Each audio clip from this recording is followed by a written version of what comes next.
My name is Wendell Marsh. I'm assistant professor at Rutgers-Newark in the Department of African American and African Studies.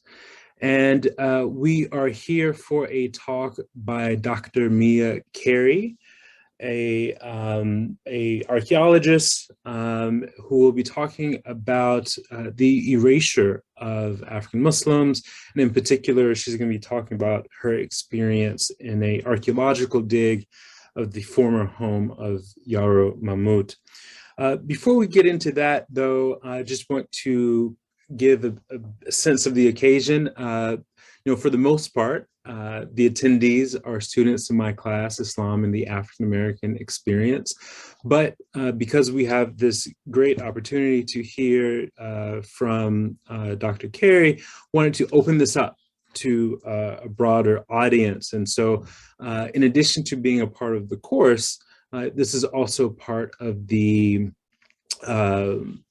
speaker series, Islamic Matters in Africa and the Colonial Atlantic.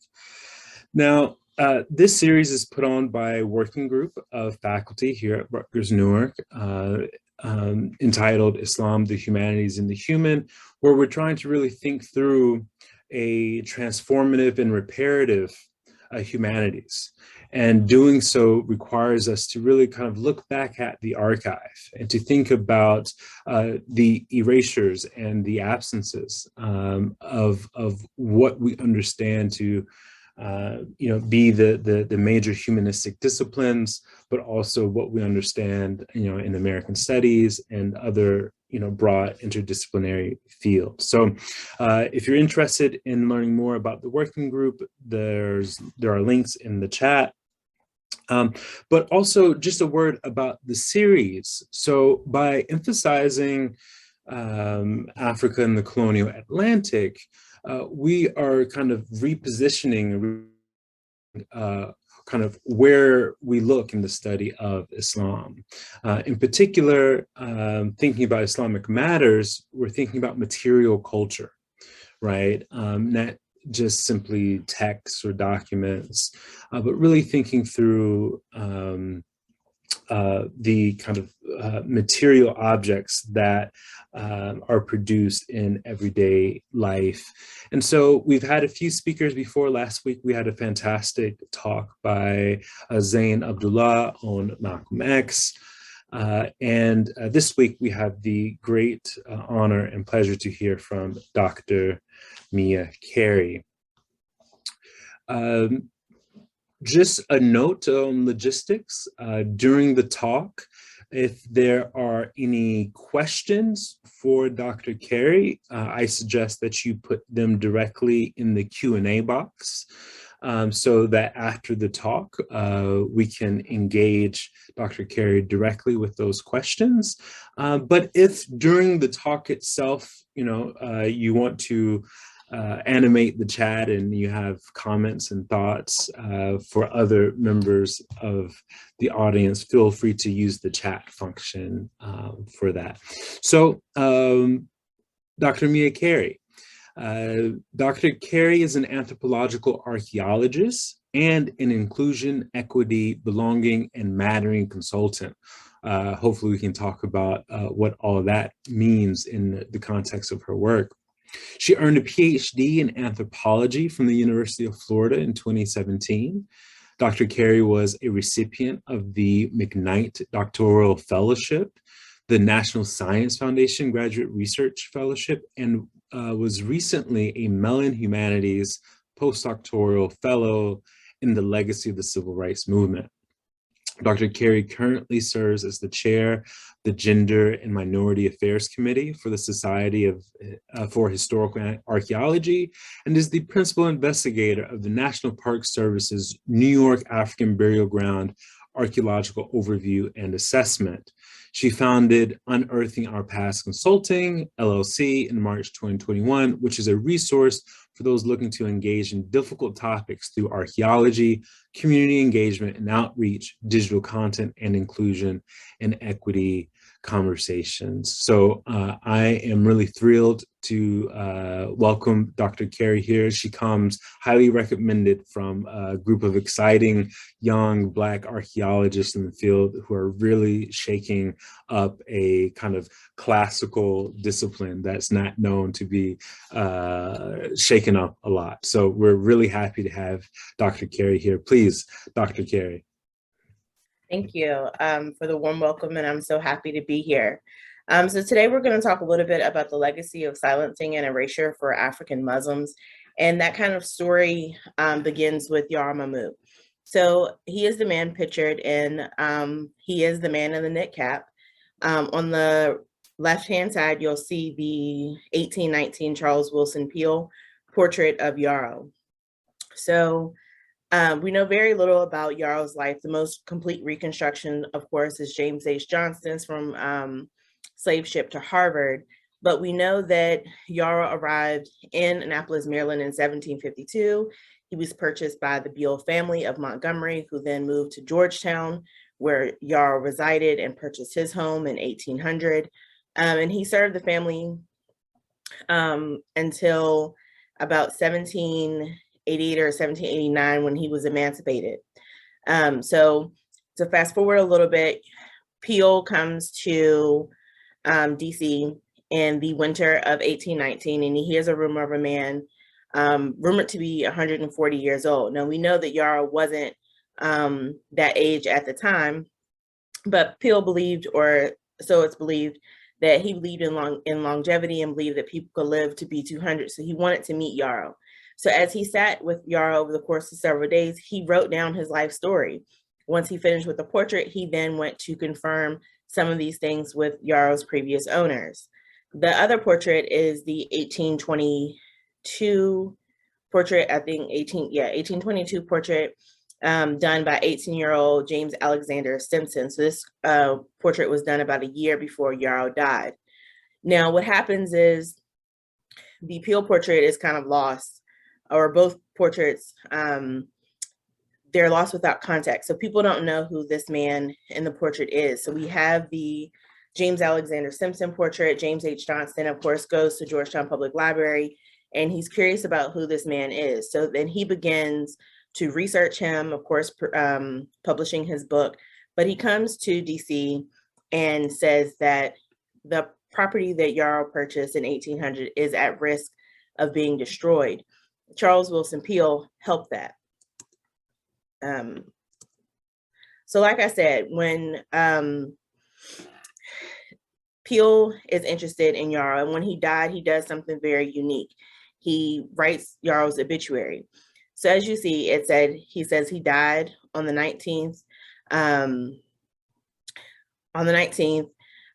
Yarrow was 136. He was buried in the garden where he was known to pray.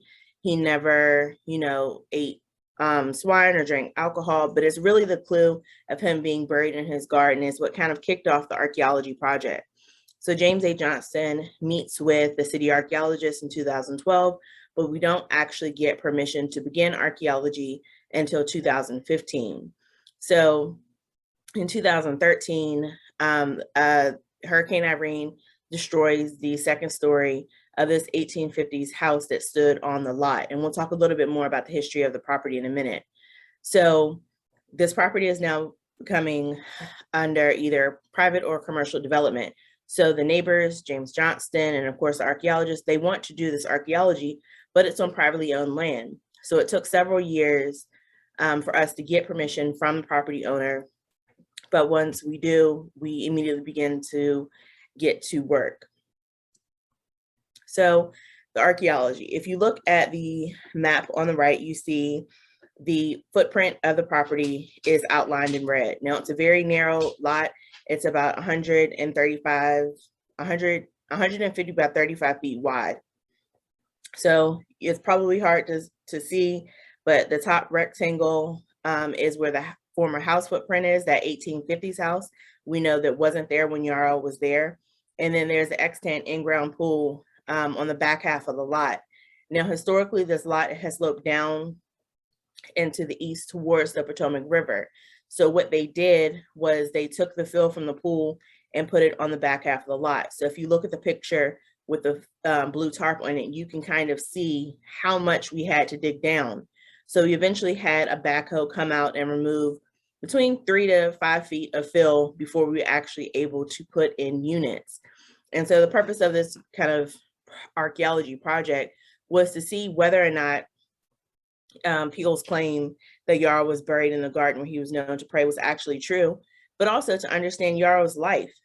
We know that Yarrow probably didn't have a Muslim community in DC. There was only one other Muslim individual that we might have found. We know that he had a son named Aquila, but we know very little about his daily life or his practices, anything like that. So we're really interested to see what the archaeology could tell us. So we did ground penetrating radar, which you can see in the bottom left corner where the woman is going over the ground. And in this particular area where she's going over the ground, we found these alternating layers of coal ash. We have no idea why the coal ash was there. And this is probably about 5 to 6 feet below the current ground surface. But again, we found no housing footprint, no interment of any body or anything like that. But we did do a full-scale archaeological investigation between June and November of 2015. We also did soil testing, which is what you can see in the picture above the ground penetrating radar. So we actually had probes go down and look to see if there were any intact soil deposits. Unfortunately, they said if there were deposits that were intact, they were going to be buried deep, which is another reason we had the backhoe come out. So the artifacts, what we did find, we found 21,101 artifacts. And I'll talk a little bit about these in a second. The most prevalent artifacts are your ceramics and glass, and also household and structural categories such as bricks, mortar, things like that. There was also a high percentage of personal or recreational items. And then I am also a trained zooarchaeologist, which is an archaeologist who analyzes animal remains to reconstruct diet, but there was very little fauna there. So what you can see, there are these marbles in the corner. We found a lot of clay marbles, which I had never seen before in my archaeological career, but there's probably about 50 odd of these marbles. There's also this clay marble with the blue rings. We found 2 dog burials that dated to about the 1910s. You'll see the 2 smoking pipes, one of the pipes that you would have smoked and just broken off the tip until you got to the bowl and you would just discard the bowl later. And here's one example of the bowls that we found. This is a hinge to a door. Another example of a smoking pipe next to the dog tag. You'll see several different medicine bottles. We had several toy soldiers, lots of ceramics. The creepy doll face is all we found as part of this doll. But the doll dates to about 1850, and we found several coins. And I think there were 2 crosses. So when we went back and did this, we were looking to see if there were any intact deposits. Unfortunately, we didn't find any, but if there were, these are some of the artifacts that Yarrow might have used when he lived on the site.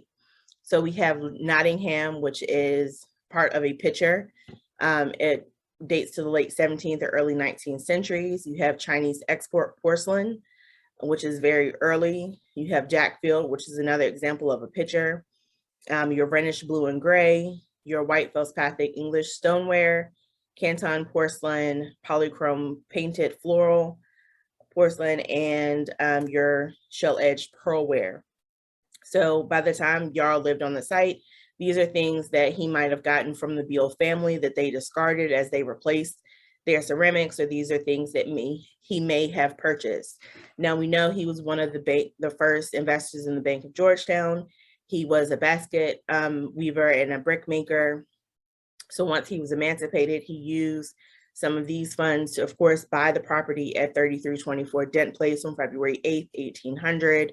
We know that he saved $100 one time and he gave it to a merchant who died insolvent. He raised another $100. The same thing happened. And then the third time, he raised a couple of $100. And that's when he became one of the first investors in the Bank of Georgetown. So the property stays in Aquila's name until Aquila's death in about 1834, 1835. But because we had so many questions about not finding Yarrow, about enslaved Muslims in particular, it led us to open our reach. And this became more of a community archaeology project where we had the Muslim community come in and participate in some of those events with us. But it was more just of a collaborative effort rather than a regular archaeology project where we were just intent on finding remnants of Yarrow's occupation of the site. So one of the unique things that we did for this project, which I don't think a lot of people do, is that we actually held a funeral prayer for Yarrow on August 14th, 2015.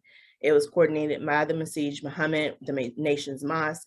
We had people from all over the world, including Africa, come to participate in this event. It was attended by over 100 people, but we held it as an obligation of community. So we never recovered Yarrow's body, nor do we know whether or not he got a proper burial.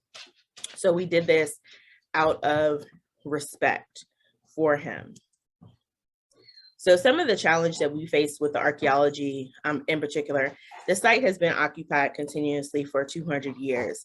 We know that the property stays with Aquila until about 1834, 1835.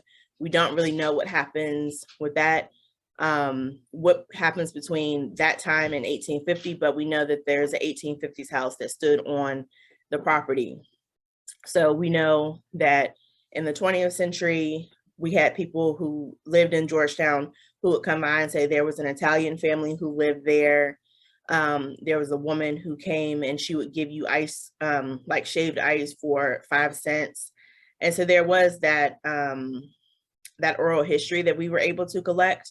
But as far as archaeology, doing archaeology in an urban setting is challenging in itself. Like I mentioned, this is a privately owned property. So one, we had to wait until the property owner gave us permission, but also there was so much happening with the property over the 200 years. So anything that would have been there might have been destroyed. We know that Yarrow was the first person who purchased property on that particular street because at the time, Georgetown didn't have paper streets. This area where Yarrow was considered the country. So there was a guy who wanted to put his house on what were considered paper streets. They only existed on paper. He was told yes, and then he would have to move the house once the street went in, which did happen. Also, none of the contacts were sealed. So you have people coming in, you have the demolition, you have the building of the 1850s house, you have the demolition of the 1850s house, you have the construction of the pool, you have people historically trying to level the yard. So even if those historic contexts existed, they were probably 6 or 7 feet deep. And as archaeologists, we're only supposed to go about 4 feet. We haven't finished a complete analysis of the artifact assemblage, but we have yet to find definitive evidence of Mamout's occupation of the site. There may be other questions that we can ask. Within historical archaeology, this site is very unique. It is the first known property belonging to an emancipated African Muslim that we know of. Within historical archaeology, Islam among the enslaved has only been mentioned 3 times. The first is Casey Allen in 2009, which was her, I think, bachelor's capstone project, in which she's talking about how you can determine whether or not an artifact is Muslim or not. And then Davidson and McElvoy, they reinterpret the artifacts from Cooper Plantation. They do know that there were enslaved individuals on the plantation with Muslim names. But again, the challenge with that is these contexts weren't sealed. It wasn't like this was definitely a Muslim house and this was definitely not a Muslim household. And I'll talk a little bit more about that once we get to the Zoark side. And then of course, there's my dissertation. So if you do happen to come across it, you'll notice that the archaeology occupies only one portion, only one chapter of my dissertation, in fact, because it was more important for me to understand why I didn't know anything about African Muslims or enslaved African Muslims before Yarrow. And so my dissertation looks at how the history and legacy of African Islam brought by the enslaved has been silenced throughout history. And we'll talk a little bit more about that in the question and answer section. So what we do know, after it became apparent that we probably weren't going to find definitive evidence, I began researching on enslaved African Muslims. And once you find out African Muslims or Black Muslims have been in this country for centuries. The first identifiable Muslim was Estevancio, who was a Black Moroccan guide who came with the Pamphilo de Navarre's expedition in 1527. He was one of the first Africans to explore the American Southwest and discovered the Zuni Indians. There were several others that we know of that came after him, but really the first true wave of African Muslims comes with the transatlantic slave trade. We know that Islam was firmly established in West Africa by the rise of the slave trade, and this is in part contributed to the fact that fundamental features of traditional religions and customs were present in Islam, so people were able to convert. Now, historians kind of go back and forth, but they estimate that between 10 to 40% of the enslaved population was Muslim. This was between 600 and 1.2 million individuals. Now, a lot of these individuals would have gone to the Sea Islands of Georgia and South Carolina, and we do have evidence of their presence. Bilal of Sapelo Island is one of them, and there are several others. When we think of who these people were, one, they were highly literate. Literacy was so widespread in West Africa that 60% of Senegalese Muslims were literate. Many of them were bi and trilingual, having learned their native tongue, Arabic, and another language. They were well-traveled. And then they practiced a different type of resistance than their non-Muslim counterparts. So instead of, revolting and things like that, they practiced intellectual resistance. They kept their names. There's evidence of enslaved African Muslims writing versions of the Quran. Bilal of Sapelo Island was one of those. And then we know that they kind of developed a bitterness towards Christians rather than their white masters. And this is because they believed that Christians didn't follow their holy books. We also know that they got preferential treatment.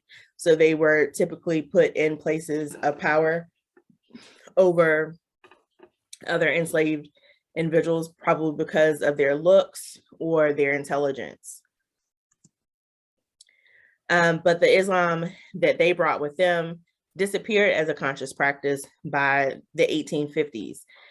Some authors attribute this to no self-sustaining communities or a failure to convert non-believers. So we think that typically when you think of Black Muslims in America, you think of the Nation of Islam, but essentially by 1870s-ish, you see the rise of Pan-Africanism and Black nationalism. So the traits of resistance and education that are attributed to the enslaved Muslims are reinvigorated as African Americans are looking for an identity. And they believe Islam is a Black man's religion. So there's an ideological bridge between the enslaved African Muslims and the proto-Islamic groups that we see in the late 19th and early 20th century. So in the 1930s, the Georgia Writers Project, they go to the Sea Islands of Georgia and South Carolina. Now they're going there to collect stories focused on conjuring, magic, root doctor, spells, etc. But what they actually find is retentions of Muslim traditions.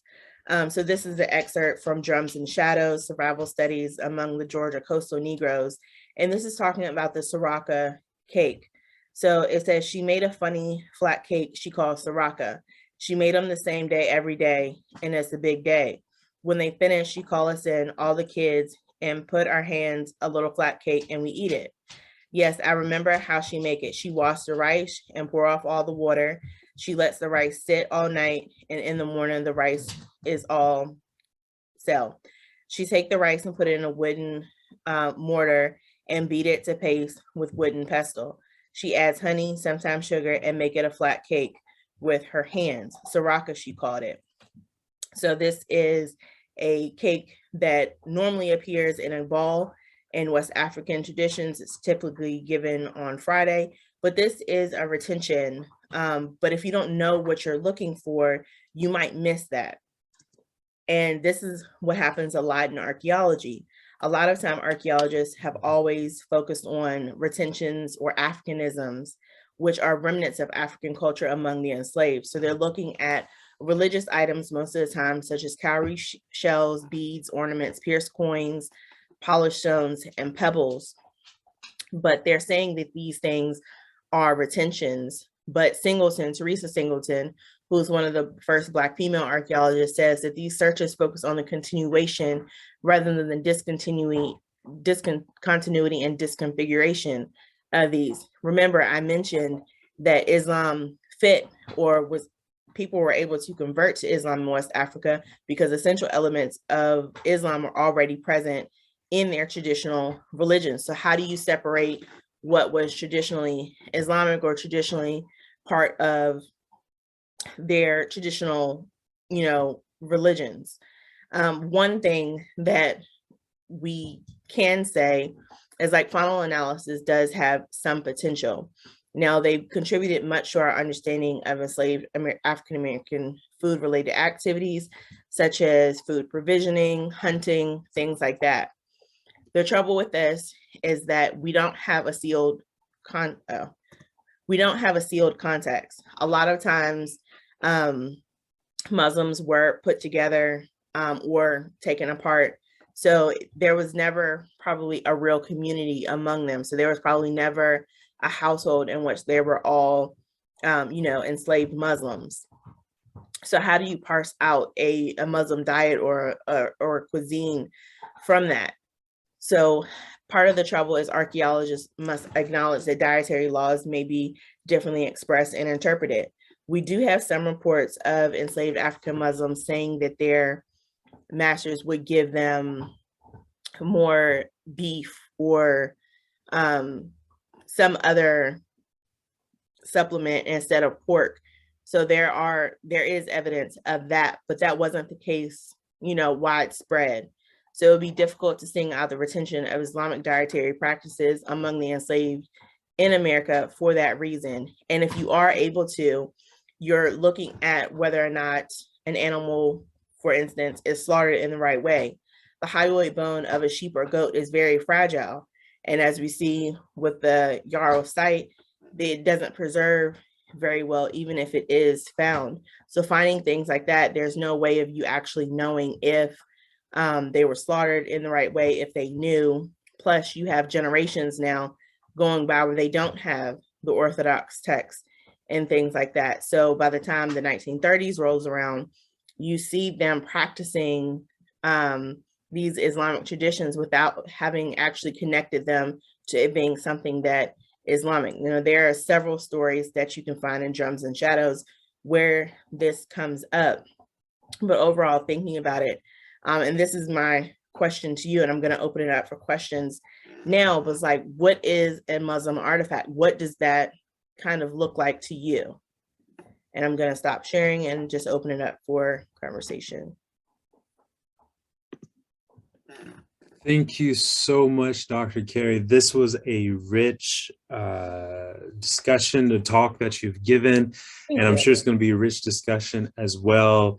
You've highlighted kind of the story of Yarrow Mamout and the kind of rediscovery of him in the work of James Johnston, and the search that ensued, the archaeological search that ensued after this rediscovery. And it's just phenomenal and amazing that 21,000 objects are found. Just kind of wrapping your head around, how do you go about making sense of all of these objects, keeping track of them, let alone kind of studying their material qualities and developing an intellectual argument based on that. It is mind-boggling for me, as someone who just works with words.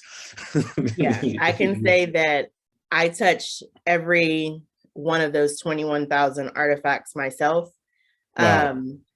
And I am not a ceramics expert by any means, but it was interesting. I spent time at the Jefferson Patterson Park and Museum looking at some of the ceramics that he might have used. Now, if you do a little bit more digging, you'll see that there are comic strips of Yarrow that came out. So he was known to go down to the Potomac River in the morning and swim every day. He was known to be walking around reciting his daily prayers. So we think he may have been Sufi, but again, at this point, it's just conjecture. But there are so many different questions that you could ask with this project. And so I'm happy to like take questions. I see there's one. Yeah. So let's yeah, let's I think someone was responding. I think, you know, we're a relatively small group here, so I can allow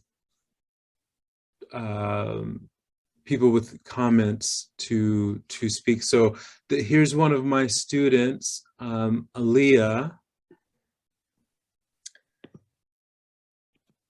You want to respond to the question that Dr. Carey posed? So she's mentioning the beads. I'm going to read another excerpt, and this comes from Drums and Shadows. So this is a descendant of Bilali Muhammad from Sapelo Island. She says that his wife is named Phoebe. They have plenty of daughters: Margaret, Bentu, Chalut, Medina, Yoruba, Fatima, and Hesta. And so she goes on and she's talking about how Bilal and his wife are praying with beads. And so they say they pray every single day, very regular, about the hour. Now I can say we found one bead out of those 21,000 artifacts. And it is a very unique bead. It was made in the 17th century. It is either called a green heart or a red heart. I forget which one, but it comes from North Africa. Oh, and wow. So that is the earliest artifact, well, probably one of the earlier artifacts outside of the ceramics that we found from the site. So yeah, it's very interesting to see if he would have, you know, used beads and where those beads would have been. So potentially these would be the tesbih, or the kind of prayer beads that potentially. I mean, that's remarkable that it comes from North Africa, but it's I guess it's so hard to tell what uses were in archaeology. You have to do so much, you have to make so many inferences, it seems. Yeah, and I think part of the trouble is like with Africanisms, can you really say that there are so many cultures and variations of religions and things. So how can you pinpoint it and say it was just one? I mean, things, you know, change over time, and we see how Islam has changed and meant different things to different people. So you don't know where that influence would have come from, and you're trying to impose a belief on a group of people you didn't know.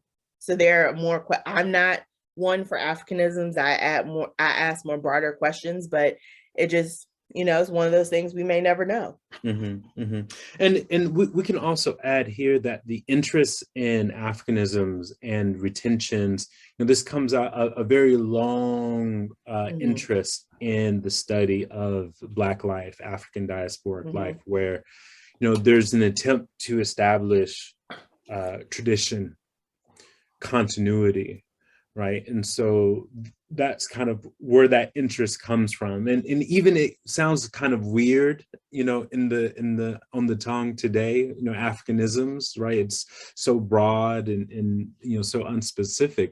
But you know, for so long, diasporic studies was a key interest in history and anthropology, and as I'm learning from you in archaeology. Are there any other thoughts about what a Muslim artifact might be, especially for those of you in my class? We've definitely been talking a lot around some of these issues. What do you all think?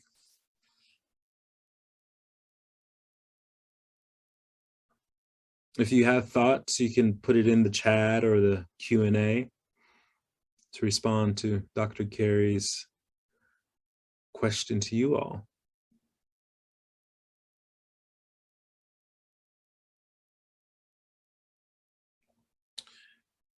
Well, while we wait for that, something else I wanted to point out from your talk was, how remarkable Yarrow Mamout is, given the established narratives that we have. He's a founding investor, of the Bank of Georgetown. We don't typically think of enslaved African Muslims as being a part of the community of the enslaved, right? We definitely don't think of them as being emancipated anytime before the end of the Civil War. Certainly don't think that if they would have been emancipated, that they might have been an investor of any sort. So this is a really unique personality. How do you think about balancing these kind of exceptional stories with kind of the more general experience in archaeology, but in general, in the kind of work that you do around kind of mattering and inclusion and equity? So Yarrow by any means was remarkable. And we know that there are several other people who actually wrote. So Yarrow didn't leave any documents that we know of. We knew that he knew Arabic because he signed the deed to his property in Arabic. The original deed has been lost, but the Record of Deeds book is there. You have Omar bin Said, you have Bilal Muhammad of Sapelo Islands. You have these other individuals who actually wrote documents. But I don't think it was unique. I just don't think that people know what they're looking for when they're looking. So, Thomas Jefferson commissioned the first translation of the Quran. So there's a history with like the Mamelukes were carried by the Marines. That came from a Muslim king, I believe. Like I have all this written down. So there are so many stories, Muslims participated in the War of 1812. They participated in the American Revolution. So their presence is there, but you don't always know. So whether or not they change their names, or you have to want to look for it. Mm-hmm. And I don't think that there's ever been a concerted effort to let this question be known. Like when Thomas Jefferson was about to get the Quran commissioned, there was a debate on whether or not a Muslim could be president. And this was happening in 1789, I believe. And so they thought it was a future threat, but they had already been here and had been, for 100 years or so at that point. Mm-hmm. But then you have the erasure. So you don't get people talking about enslaved African Muslims or even Africa really until the mid 20th century. And even those versions were bastardized. Africa is like, the woolly nation or a barbaric nation. So it doesn't fit the narrative that people or America wants to portray. Muslims were here. They laid the roots of Islam in the country, not, immigrants and their children. The Nation of Islam has an ideological link. Well, the Nation of Islam under Elijah and Clara Muhammad has an ideological link to the enslaved African Muslims that came generations before. So it's like you have to be open to wanting to investigate that link. And as far as inclusion and equity goes, I'm not Muslim, but I have worked with the Muslim community every step of the way. I've worked with Muslim scholars, and I've done this work in a way that's respectful for them. So when I'm talking about the Nation on the Nation of Islam under Elijah and Clara Muhammad, I'm getting people who were there.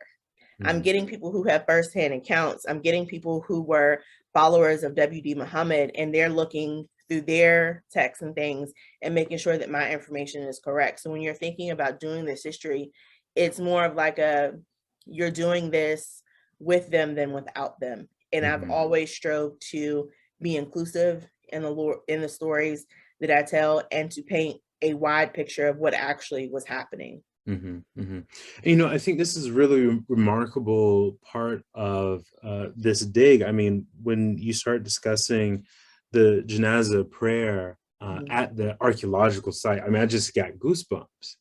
It is this idea that,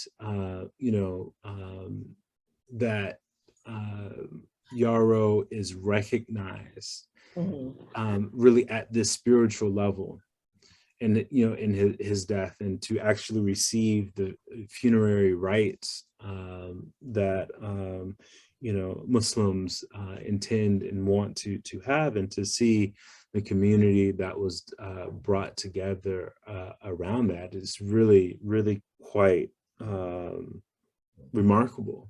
Yeah. And it's not a given that you all would have done that, and I think it's just incredible. So in the chat, I also see that it might be a piece of a house decoration or art within a living space, or a chewing stick. So the chewing stick might be hard just because we might discard it as a regular stick, depending on the context.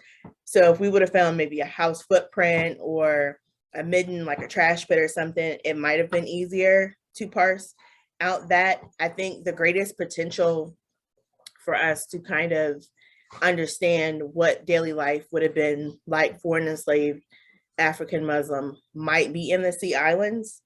I mean, they were relatively cut off from there, and you see some retentions as late as the 1930s.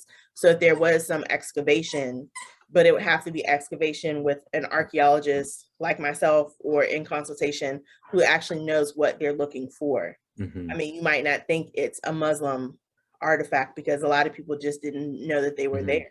This is an interesting point too, because if you look at what the Smithsonian Museum for African American History and Culture, there's the exhibits that feature Muslim objects.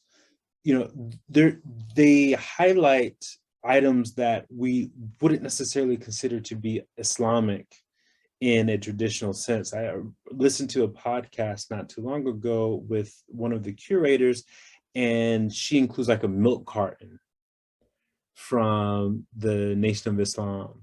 And, she makes the point that this is an artifact, a cultural artifact. It's not religious in a conventional sense, but it is something that comes out of, the farms that this organization had in mid-century. And so it was this invitation to expand what we consider to be relevant to the reconstruction of Muslim life in the Americas. Yeah, and I just want to say thanks to Iman, also Aaliyah. I've kind of responded back in the chat. As far as artifacts, there are so many variables. I mean, how do you say something if you're looking at, maybe the first 50 or 75 years of their arrival in the New World? Is this, a mixture of traditional religion? Is this Islam? Or what does that look like? I think there are many questions that we have yet to ask. And I will say this, there are less than 100 Black archaeologists in the country. In the United States, there are 52. I am one of them. So you're having white archaeologists look at this site who maybe have never taken a Black history course, have never done research on Islam. So when I did it, I did everything. I did from 1527 up through W.D. Muhammad. Like, I educated myself first. I talked to people. I worked with a Muslim scholar at Howard University. I had a Muslim scholar on my dissertation committee. I went to great lengths to understand and to be respectful. But if you don't put that kind of care into a project, you may not ask the same type of questions. So if you are, you know, a Muslim archaeologist, you're going to ask different questions than a Christian archaeologist would ask. Mhm. So there are a lot of variables that kind of play into who's doing the work and what questions you're asking and what your actual goal is. Mhm. Mhm. So this is a bit of an endorsement to archaeology, if you're, Yeah, I come mean, from even if perspective. you're not like, you know, going to get a master's or a PhD, I would definitely encourage you to try to participate on a dig. I mean, it's very informative. I'm sure that there are digs, you know, in your local community. There are always something happening in DC. So if you want to come down, you can hit me up. I know plenty of archaeologists in the region who do this kind of work. But it'd just be really interesting to have people share their thoughts. I mean, there are questions that you all might ask me that I might not know the answers to. So it should be always a community or a collaborative learning effort in all of this. Mhm. Mhm. I see we have another question from an anonymous attendee who asks, has there been any evidence of West African Muslim rhythmic or musical traditions that help you draw specific conclusions when you're finding artifacts? I would say no, just because this is the only site that I've ever worked on. And there's not really enough to go on there. What would be great if we found like an intact site where we knew a Muslim family lived for an extended period of time, and that may give us some clues, but I would also be very weary of saying that this is a pattern or this is how all contexts would look. Mm-hmm. Because you have so many questions. You have people, are they actually, in an enslaved context, you have people who have to adhere to whatever their enslaver is saying. Oh, you have to eat pork, you have to do this, but it's also a conscious choice. Like you have Christians and Jews who aren't practicing Christians or Jews, and the same could have been said for Muslims among the enslaved. Mm-hmm. So you might be Muslim, but you could choose to eat pork, you could choose to drink alcohol, you could choose, like you have choice in all of this. So I wish that we had a site where we could find this, but this is a really great question. Mm-hmm. Mm-hmm. Mm-hmm. And but almost it seems unanswerable Mhm. in so many ways because of the what's available in terms of potential sites to our knowledge, Right. as it stands today. And I would say this, Yarrow's site or his property has been sold. There is $1 million house standing on top of it. Behind his house, down the hill, like I said, there have been probably 6 to 8 bodies found that date to the period that Yarrow died. They are not Yarrow. They were sent to the Smithsonian. And we now think that the street behind Yarrow's was a cholera era epidemic cemetery for African Americans. So you have like Dent Place is here. There's Q Street maybe here, and on the opposite side of the street is it's now Volta Park, but it used to be the Presbyterian Church Cemetery. So you have white burials here, black burials here, and the only clue that we had about those other burials were a newspaper clipping. So to give you an idea, DC has over 350 undocumented cemeteries. Wow. So you're thinking about a lot of those may be African American, a lot of those may be destroyed. So that typically happens with African American cemeteries. I mean, you look at New York African Burial Ground. There was a whole, cemetery there that people didn't know. Were the graves marked? Were they on a map? So a lot of times, cemeteries get moved, documents get lost.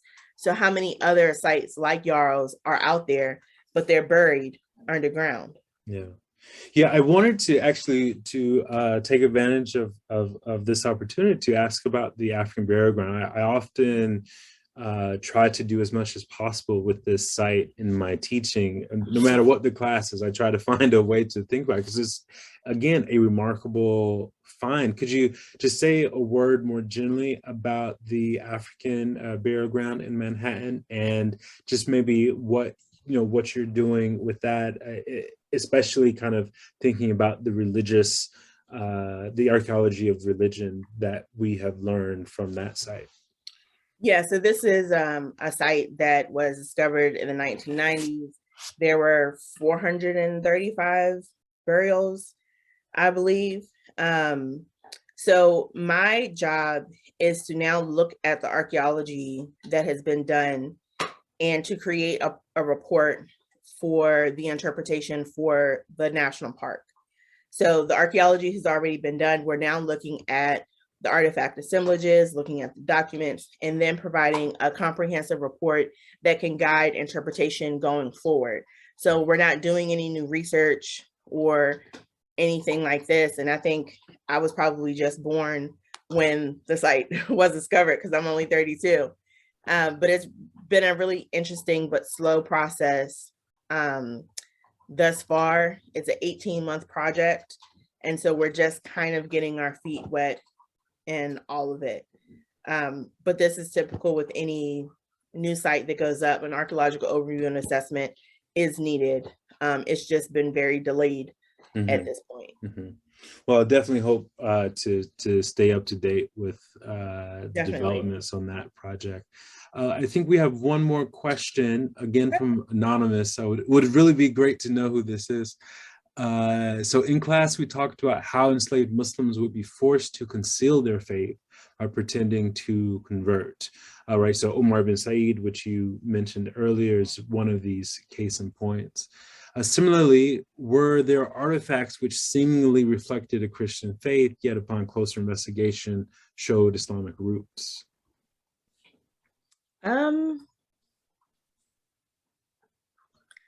Based off of Yarrow, I can't answer that. And until this site, I was a zooarchaeologist. So I did all faunal stuff. Probably. I mean, you're also thinking that Christianity, I know everybody says that Christianity was forced upon the enslaved, but Christianity was also a part of West African religions too. So like Islam, it passed along trade routes and things like that. So again, you have a mixture of both Christianity, of Islam, of traditional religions. So like, it's hard to parcel out what could be what. I mean, it's possible. We just would have to find it. And a lot of times archaeologists don't ask these types of questions. The questions that y'all are asking, an archaeologist would never ask, whether it's just because that's not their goal or their interest. Yeah, it really just depends on the archaeologist doing the work. Yeah, but do you think archaeology would be enhanced by these kinds of questions that my students are asking? My dissertation is unique in that it is not about archaeology at all. Like the archaeology played a very small role in my dissertation. And I think that among my colleagues, among the people I've known, there is no other dissertation out there like it. You get more of the history, you get more of what this could mean as far as educational purposes, like developing a culturally relevant pedagogy. So like talking to kids or students about Islam, not just among the enslaved, but the history of it. So a lot of people don't think about Pan-Africanism and Black nationalism and how that played a role in like proto-Islamic groups in the 20th century. Okay, so we are coming up on the hour. I want to say if there's anything lingering in the chat that might come up, last call for questions or comments. But is there anything that you want to say, Dr. Carey, as a kind of a final note? Well, first, if you do have questions that come up, please feel free to email me either through the website or I can give you my email. And I think the best advice I can give you is never be afraid to kind of be different. I did get into a little bit of trouble with my dissertation, but it was something that I wanted to do. I wasn't doing it for my professors or anybody else. I was doing it for myself and the Black Muslim community. So stick to your guns, and if there are questions that you want to ask them. You never know where it may lead you. When I started this project in 2015, I never imagined I would still be talking about it 7 years later. Yeah, great. That's really fantastic. Thank you so much.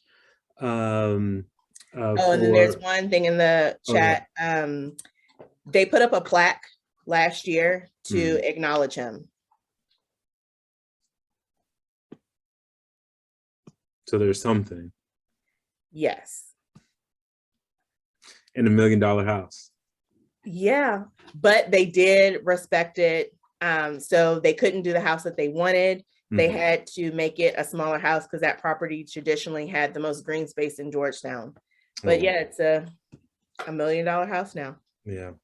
Well, thank you so much for your talk and your discussion with us. I have learned a lot more than I knew about archaeology, which wasn't much to begin with, but I definitely know more now because of you. So I'm just so happy that you're able to, share your work with the Rutgers community and my students especially.